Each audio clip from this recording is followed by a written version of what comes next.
La discusión del reajuste del sector público pende de un hilo. Nuevos flancos e incluso la amenaza de una acusación constitucional contra el ministro Nicolás Grau están complicando el ingreso del proyecto que aparece en tabla la primera semana de enero. En paralelo, un informe de la Universidad San Sebastián advierte que la iniciativa estaría desfinanciada de más de $1.000 millones. Una crítica que ya había hecho la oposición durante el debate del presupuesto del próximo año, que digamos que aprovechemos de recordar que ese presupuesto del próximo año fue aprobado, no exento de polémica, se recordarán, pero con esa novedad, que no incluía el reajuste de los empleados públicos para dejarlo para después, que tenía todas estas otras nuevas complicaciones. Vanessa Gajardo nos va a contar más. Hola Vanessa, buenos días. ¿Cómo están? Muy buenos días. Así es, la discusión de la ley de reajuste del sector público, una discusión que se da normalmente año a año, se ha vuelto un verdadero suma y sigue en esta oportunidad. Luego de lo que se ha calificado públicamente y a todos conocemos como las denominadas normas de amarre que incluyó el gobierno en la propuesta a petición de los funcionarios de la mesa del sector público, la derecha sigue condicionando su apoyo a este proyecto que se apruebe la ley finalmente solo si el Ejecutivo saca estos puntos. A su vez, sabemos cierto, y lo hemos dicho con anterioridad, que esto tensiona cada vez más lo que es el verdadero debate de fondo. Estamos hablando del alza salarial que de momento se acordó en un 3,4% general. Pero no son solo los amarres finalmente lo que podrían hacer que esta ley o que el reajuste en sí mismo se caiga por completo. Tal como lo manifestaron parlamentarios de oposición en lo que fue la discusión del presupuesto 2026, el costo financiero de este proyecto no estaría provisionado en el erario fiscal para el próximo año. Esto, además, lo reafirmó un informe elaborado por la Universidad San Sebastián, por el Centro de Políticas Públicas de la Facultad de Economía, Negocios y Gobierno de esa casa de estudio, donde finalmente académicos y también ex autoridades, particularmente hablamos de ex directores de presupuesto, calcularon que este proyecto estaría desfinanciado en cerca de $1.150 millones. Justamente, uno de los parlamentarios que fue más crítico en lo que fue la discusión hace un par de meses de la ley de presupuesto fue el diputado de Renovación Nacional, Frank Sauerbaum, que si bien no habló de una cifra en específico, advirtió que el proyecto no contaba con los recursos. En este sentido, volvió a rechazar el reajuste en su totalidad, dijo, si estas incertezas no se resuelven. Nosotros lo advertimos en su momento y el gobierno hizo caso omiso a nuestras advertencias y los trabajadores también fueron cómplices de esta situación. Nosotros no vamos a aprobar un reajuste que no esté financiado porque es una irresponsabilidad y esa es una conversación que este gobierno debiera tener con el nuevo presidente Kast. Pero finalmente, ¿cómo se explica que a este proyecto de ley le falten más de $1.000 millones?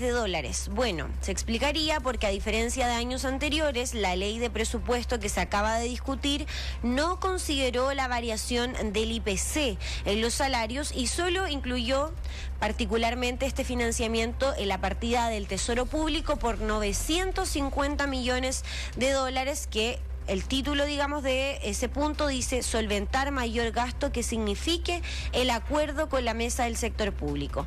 ¿Qué es lo que están advirtiendo los economistas? Que de no estar los recursos, el impacto fiscal podría ser preocupante. Pero de ahí viene también la crítica política más fuerte de parte del diputado electo por la Araucanía. Estamos hablando de Ludi Eduardo Cretón, quien dijo que de insistir con estos amarres, pero ya más bien con la ley en general, acusarán constitucionalmente al ministro de Hacienda, Nicolás Grau.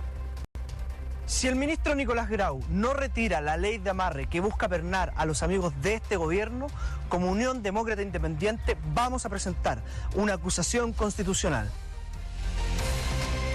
Pero fuera de lo que es la crítica política, que aún no se ha dado porque, insistimos, el proyecto ingresa la primera semana de enero al Congreso, lo que están diciendo de momento los analistas, lo decíamos, es que si se confirma finalmente que no se dispone de los recursos para poder financiar la ley, para cumplir con este compromiso con los trabajadores, los impactos podrían ser significativos. De hecho, Ignacio Mieres, Head of Research de la plataforma global XTB Latam, señaló que por tener que buscar, digamos, el financiamiento desde otro lado, podría nuevamente, esta vez ya por cuarto año, incumplirse las metas fiscales y al mismo tiempo aumentar la deuda pública. También esto podría traer consigo un mayor déficit y necesidad de financiamiento, lo que se puede traducir en una mayor emisión de deuda y mayores costos por interés. Por supuesto, la radio se comunicó con los integrantes de la mesa. Sabemos que el reajuste acordado con el Ejecutivo no contó con la totalidad de las organizaciones que componen la mesa, 14 de 16. Sin embargo, consultada por el punto, digamos, del desfinanciamiento del proyecto, Laura San Martín, que es vocera de la mesa, llamó más bien a no adelantarse, dijo, a la discusión que debe darse en el Congreso a partir de las próximas semanas, y dijo que el informe que cuenta que hay que mirar es el de la Dirección de Presupuestos. Siempre ha habido presupuesto para el reajuste. Esa pregunta hay que hacerse al Ejecutivo, porque yo no me imagino que ningún gobierno va a negociar no teniendo presupuesto para el reajuste.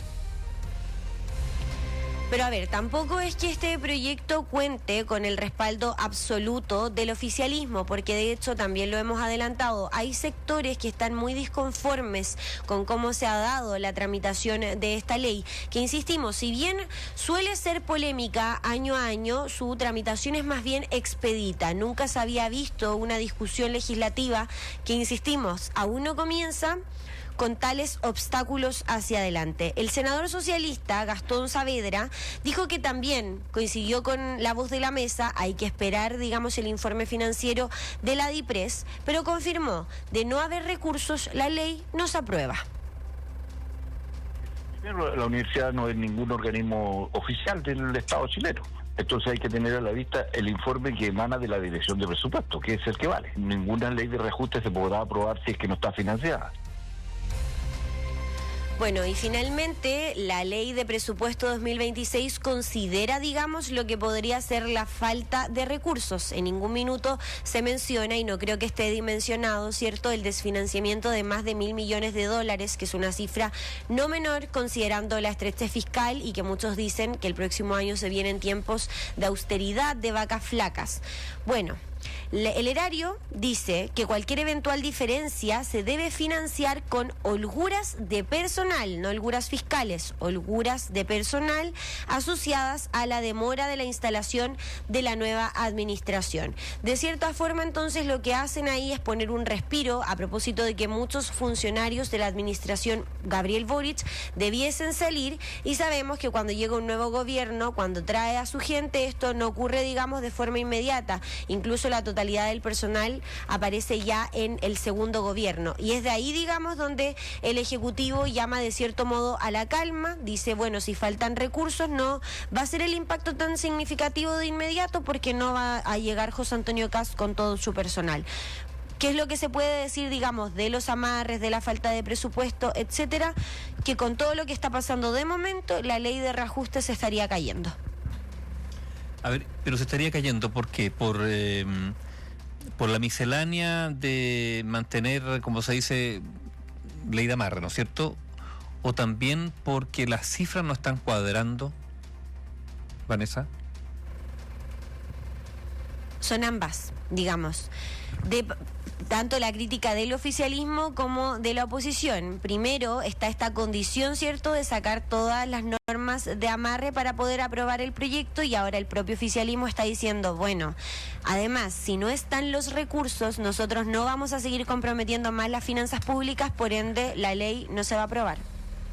Oye, pero desde el punto de vista político, el cambio de gobierno no parece, o estos meses antes del cambio de gobierno, no parece el mejor escenario para presentar una acusación constitucional, más allá de si uno está de acuerdo o no. Todo, además, la derecha. Exacto, si uno está de acuerdo o no con la presentación en contra del ministro Grau, porque uno sería, entiendo, en marzo, cuando ya Grau no sería ministro, y un periodo de gracia, obviamente, en que eventualmente se pueden hacer cargo o se deben hacer cargo de las decisiones que tomaron siendo ministros, es verdad, pero con una Cámara completamente distinta, sin cuajar, sin tener mayor idea respecto de cómo va a funcionar, y con, como decía Aníbaldo, con el fantasma, el antecedente de todas las acusaciones constitucionales que presentó la oposición, actual oposición, próximamente oficialismo, y que todas se le cayeron finalmente. A A ver, esto es simplemente una señal política. De hecho, no es la única acusación constitucional que la derecha ha intentado impulsar, porque recordemos que el diputado Miguel Mellado también ha hablado de presentar en marzo una acusación constitucional contra el exministro Mario Marcel, a propósito también del mal cálculo, digamos, de otras cifras, de otras discusiones pasadas. Sabemos que probablemente una acusación contra Grau no va a prender en términos coloquiales hacia adelante, pero lo que está diciendo la oposición con todo es que el reajuste no va a ir, y además un argumento de mayor peso, que la responsabilidad o quien va a tener que ponerle la cara a los funcionarios públicos, digamos, porque no van a tener su alza salarial, que de momento es un 3,4%, ¿cierto? Va a tener que ser la administración de Gabriel Boric.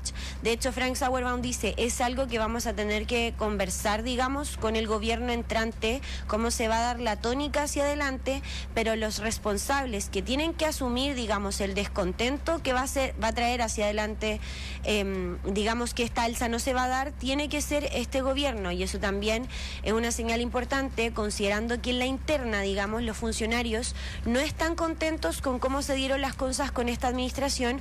¿Por qué? Porque quedan muchos compromisos pendientes, y es esa la explicación también de por qué el gobierno busca incluir todas estas normas chiquititas dentro de la ley de reajuste y no presentar un proyecto aparte, digamos, porque no queda tiempo y son muchas las deudas con el sector público.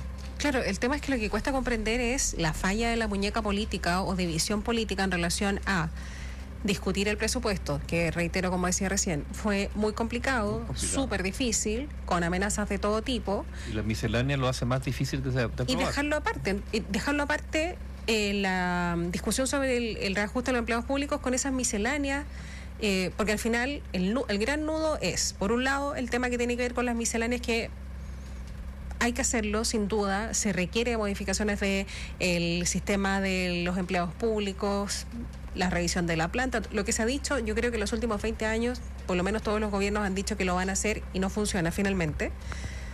Pero por otro lado, ¿de dónde sacar la plata? Porque ya, como reitero, el presupuesto está listo, no se puede reasignar desde ahí, que era la opción que tenían en su momento. La falta de muñeca política llama muchísimo la atención. Entiendo que por ahí va la acusación constitucional, pero me imagino que es un comentario que se hace también, Vane, en el respecto del manejo del ministro Grau. No, totalmente crítico, pero yo creo que ahora en la interna lo que más se está comentando es finalmente cuál va a ser la señal política que va a dar José Antonio Kast cuando asuma el 11 de marzo. Y no me refiero a las fiscalizaciones o a los despidos masivos que algunos temen, digamos, o digamos que es el argumento que se ha levantado de parte del oficialismo, sino más bien de dónde va a sacar los recursos si finalmente este proyecto está desfinanciado en $1.000 millones, porque muchos sostienen que no sería una buena señal o no sería una buena llegada que él asuma como presidente, tensionando ya las relaciones con el sector público, que sabemos no son las mejores, el término parásito, lo de la auditoría, etcétera. Entonces, finalmente yo creo que la pregunta hacia adelante es: ¿se va a sacar recursos de otro lado para financiar esta alza, sea del 3,4, sea menor, sea mayor, etcétera? ¿O finalmente la ley no va? Yo creo que eso es algo que no se ha transparentado y que de momento el único que va a poder responder eso va a ser el presidente electo. Gracias, Vanessa. Muy buenos días. Chao, Vanessa.